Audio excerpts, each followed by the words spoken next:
Billions of people eat every day, and almost none of them realize their entire food supply passes through a handful of factories before it reaches their plate.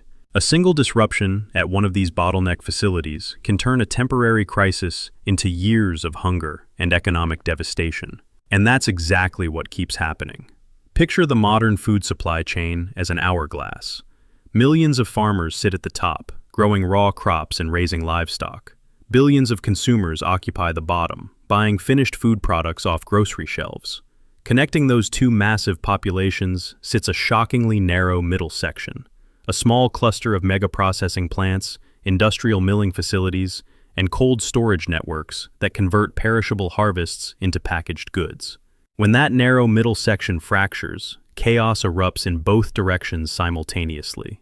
Upstream, farmers destroy food they cannot sell. Downstream, consumers face bare shelves and soaring prices. Food rots in open fields, while families go hungry in cities just a few hundred miles away. Nowhere does this fragility show itself more clearly than in the American meat industry. During 2020, the entire U.S. beef supply chain depended on a microscopic fraction of available processing capacity, with just 13 massive slaughter plants handling 53.9% of all federally inspected cattle in the country. Facilities slaughtering over 1 million head per year controlled more than half the national supply, while 446 smaller plants processing under 1,000 head barely registered in the overall statistics. COVID-19 ripped through those densely packed meatpacking workforces, and the fallout landed immediately. Social distancing protocols, physical barriers between workers, staggered shifts, and rolling facility closures slashed daily operating capacity at U.S. cattle and hog plants by as much as 45%. At the worst point of the disruption, roughly 250,000 slaughter-ready pigs per day could not get into processing facilities anywhere in the country. And this is where biology turns a logistical problem into something far worse. Livestock cannot sit on a warehouse shelf. Animals eat. They drink. They keep growing. Farmers found themselves trapped, forced to hold animals in feedlots and finishing yards long past optimal market weights, racking up enormous ongoing feed, veterinary, and maintenance costs, while the quality of the meat steadily declined. Once feedlot capacity ran out entirely, producers resorted to mass euthanasia and depopulation protocols, hitting hogs and poultry the hardest, a devastating crisis for animal welfare and the environment alike. Scrambled to absorb the overflow, plants handling under 10,000 head per year ramped their output from an average of 7 head per week to 44 head per week, a six-fold increase that sounds impressive until you realize it covered just 1.6% of the national supply. Against the closure of mega facilities, that effort barely made a dent. This pattern repeats across the globe. Australian consolidation of the processing sector triggered widespread closure of local abattoirs, severely limiting options for small and medium livestock producers. Wait times for processing slots stretched beyond 6 months, forcing farmers to haul animals hundreds of kilometers to find a willing processor. Nationally, an estimated $564 to $742 million in annual revenue now sits at risk among Australian small and medium cattle producers because of processing access failures. And over 40% of surveyed producers have considered walking away from the industry entirely. What happened with prices during the 2020 meatpacking collapse reveals something deeply troubling about how concentrated industries operate under stress. Live animal prices at the farm gate cratered, while wholesale prices at the opposite end of the hourglass exploded upward. Negotiated prices for dressed steers dropped from roughly $200 per hundredweight at the start of 2020, down to $154 by July. During that exact same window, the U.S. choice beef cutout value, the standard benchmark for wholesale beef prices, spiked to a record $459 per hundredweight by May 16th. The processing sector operated simultaneously as an oligopsony, meaning few buyers competing for farmers' cattle, and an oligopoly, meaning few sellers supplying retail grocers, capturing enormous margins while the crisis raged. Retailers faced a shrinking pool of available product and bid against one another for limited output, and suppliers channeled their constrained inventory toward the biggest purchasers, handing massive retail chains a clear competitive edge over smaller, independent grocers. The meat supply chain at least possesses some limited buffer capacity through physical feedlots, which meant the dairy supply chain situation proved far more dire because dairy possesses virtually no buffer at all. Dairy farming operates as an unrelenting, continuous flow system. Lactating cows require milking multiple times a day, every single day, no matter what is happening downstream. Raw milk spoils quickly and cannot be frozen like meat or warehoused for months like grain. The 2020 pandemic laid bare what researchers call the lean but brittle nature of dairy processing. Total processing capacity wasn't necessarily the problem, but a severe structural mismatch in packaging capabilities created a crisis all its own. Dairy manufacturing plants are so highly specialized that a facility designed to produce bulk products for food service, say 5-pound loaves of processed cheese for fast food chains, or 25-kilogram boxes of butter for industrial bakeries, simply could not retool to manufacture the smaller 8-ounce consumer packages grocery stores needed. Schools, restaurants, and the broader food service sector shut down overnight, evaporating bulk demand. Retail grocery shelves emptied simultaneously under the weight of panic buying. Bulk packaging plants couldn't pivot fast enough, and many retail packaging plants already ran at maximum capacity during the seasonal spring flush in cow production, which left cooperatives with no option but to order farmers to pour their milk down the drain. During April 2020 alone, an estimated 349 million pounds of milk, roughly 40.6 million gallons, ended up dumped across the United States. Within the Florida Federal Milk Marketing Order, a staggering 14.3% of all production vanished during the peak of the crisis. This structural rigidity never resolved itself. As recently as 2023, farmers in the upper Midwest dumped up to 350,000 gallons of milk per day into sewage drains, simply because cows produced an unexpectedly large volume that outstripped the region's inflexible processing capacity. Everything visible in meat and dairy scales directly onto the global stage once you factor in grains, maritime logistics, and energy markets. Southeast Asia consumes 90% of the world's rice, and its supply chain buckles quickly under milling bottlenecks. Whether from labor shortages, energy constraints, or unavailable replacement parts, paddy inventory piles up at the farm level and severely depresses the prices farmers receive. Smallholder farmers dominate rice production in countries like Indonesia, Vietnam, and the Philippines, which means depressed prices immediately gut rural livelihoods and strip away the capital needed for next season's planting, feeding a negative loop that threatens future harvests. Between 2021 and 2024, compounding logistics catastrophes amplified every processing bottleneck even further. A post-pandemic surge in global demand for manufactured goods triggered a severe worldwide shortage of shipping containers. Ocean carriers chased the most lucrative routes, carrying electronics and consumer goods, rushing empty containers back to Asia and completely bypassing traditional agricultural export hubs. At the Port of Oakland, a primary exit point for U.S. agricultural commodities, maritime services for agricultural exporters essentially ground to a halt.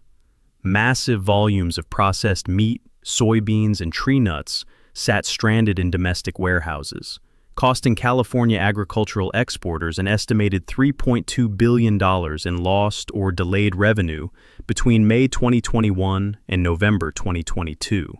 The bottlenecks kept stacking. The worst drought in the recorded history of the Panama Canal slashed the number of daily vessel transits, choking off a critical artery for U.S. farm products headed to Asian markets. At the same time, Houthi militant attacks in the Red Sea drove commercial shipping away from the Suez Canal and around the Cape of Good Hope. By January 2024, 85% of global container vessels had shifted to this extended route, tacking weeks onto transit times and sending freight rates surging. Longer transit times degrade the shelf life of processed goods, push spoilage rates higher, and force upstream processing facilities to shut down operations when their outbound warehouses fill to physical capacity. While maritime delays choke the outbound flow of processed goods, The global energy crisis of 2021 to 2022 crippled the inbound flow of raw materials, sending wholesale electricity and natural gas prices across Europe surging up to 15-fold. And this is where the real cascade kicks in. Natural gas serves as the primary feedstock for synthesizing ammonia, the foundational building block of nitrogen fertilizers. As gas prices exploded, major European fertilizer facilities slashed or completely halted production, setting off a sudden global fertilizer shortage. Staple crop production costs spiked, animal feed prices followed, and livestock producers absorbed punishing margin pressure. High energy prices inflated the cost of raw agricultural production, the cost of transporting goods to processors, and the cost of operating the processing facilities themselves. What started as a shock in the geopolitical energy sector instantly became an input shock in agriculture, and that eventually surfaced as systemic retail food price inflation hitting consumers worldwide. The downstream consequences of a constricted processing node land hardest on everyday shoppers. Temporary stockouts in the United States climbed rapidly from 12% to 22% during March 2020. When the processing bottleneck persisted, those temporary shortages hardened into permanent ones. Entire product lines vanished from the market as processors abandoned niche and specialty items to focus limited capacity exclusively on basic staples. Data from the IHL Group puts the damage in perspective. Out-of-stocks cost North American food retailers 5.9% of their total retail sales, leaving billions of dollars in potential revenue uncaptured on the table. The rise of omnichannel retail piled on additional stress. Store-based fulfillment models like curbside pickup and delivery apps forced digital orders and in-person shoppers to compete for the exact same limited physical inventory. And retailers processing digital orders from in-store stock lost an average of 5 to 15 margin points, a loss that becomes unsustainable once digital sales exceed 15% of total business. The ultimate consequence of reduced processing throughput and the downstream price inflation it causes is a rapid deterioration of food affordability that directly threatens human health. Indonesia's experience during COVID-19 offers stark empirical proof. Before the pandemic, Indonesia had made real progress cutting food insecurity, and the food insecurity experience scale showed the prevalence of moderate or severe food insecurity dropping to 5.42% by 2019, well below the Southeast Asian regional average of 18.8%.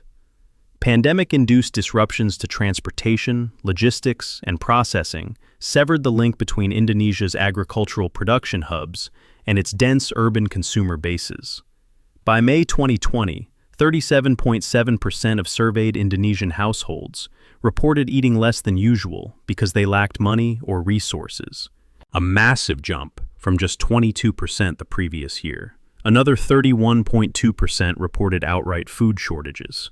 The suffering fell unequally. The poorest 40% of households were 27 percentage points more likely to experience food shortages than the richest 20%. Among households hit by shortages, 90% consumed less varied food, and 72% ate a lower absolute quantity than their bodies required. Days of consuming absolutely nothing struck 28.8% of affected households, and 23% reported going to sleep hungry. Pregnant women and young children bore the worst nutritional sacrifice. Among pregnant women, 68.5% altered their diets, with 60% reducing food variety and 46.7% specifically cutting fruit intake. Dietary changes hit 44% of toddlers, with 68.8% eating less varied food, and 16.2% of infants were affected as well. Reduced fruit and protein consumption drastically limited intake of folic acid, vitamin C, iron, and magnesium, sharply raising the risks of maternal anemia, low birth weights, and long-term childhood stunting, consequences that undermine human capital formation for decades. The affordability crisis forced Indonesian households into harsh trade-offs, boosting spending on essential daily needs by nearly 50%, while slashing expenditures on non-essential items by 30%. Whether government intervention can actually fix this problem is worth examining, and the evidence cuts both ways. Indonesia's recent approach to beef imports illustrates exactly how centralized market control can backfire. The government artificially capped the national beef import quota at 297,000 tons, then allocated a massive 84% of that total, a full 250,000 tons, exclusively to two state-owned companies. The remaining quota available to 108 private importers shrank by 83% to a mere 30,000 tons. Rather than stabilizing prices, this policy starved hundreds of private beef processing and distribution companies of essential raw material, triggered a severe shortage for hotels and restaurants, and threatened a wave of layoffs across the entire private processing sector. On the opposite side of the policy spectrum, trade liberalization has delivered measurable results. When the Philippines implemented the rice tariffication law in 2019, replacing rigid quantitative import restrictions with a transparent tariff system, the domestic market gained the ability to dynamically absorb international supply during local shortfalls. Dropped by 2.6% in 2019 and another 3% in 2020, stabilizing retail prices and shielding vulnerable consumers from domestic milling bottlenecks. The government channeled the nearly 28 billion pesos collected in tariff revenue into a competitiveness program, funding direct cash support, mechanization upgrades, and capacity building to help domestic farmers adapt. Running alongside these food system vulnerabilities, the energy sector has exposed its own set of critical weak points that feed directly back into food prices. During the 1973 oil crisis, oil prices surged by nearly 300%, climbing from $3 per barrel to nearly $12, and triggering severe global recessions and widespread stagflation. In the United Kingdom, the crisis compounded when coal miners and railway workers walked off the job. Coal production fell by almost 30%, directly threatening the national electricity grid.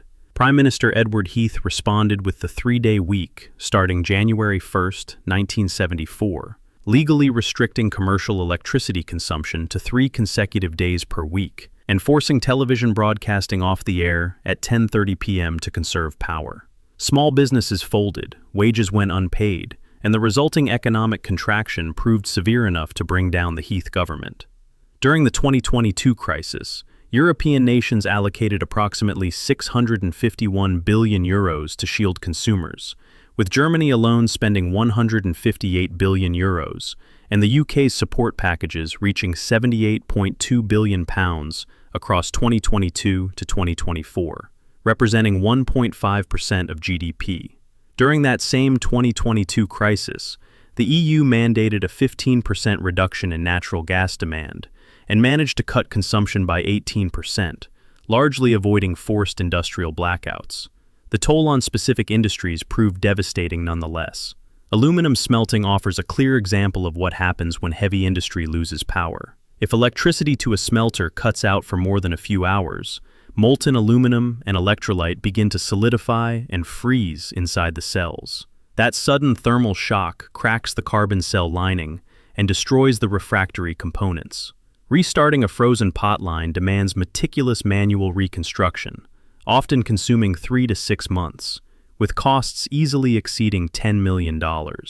Glass manufacturing faces identical constraints, running furnaces that must stay operational continuously at temperatures between 1500 and 1600 degrees Celsius.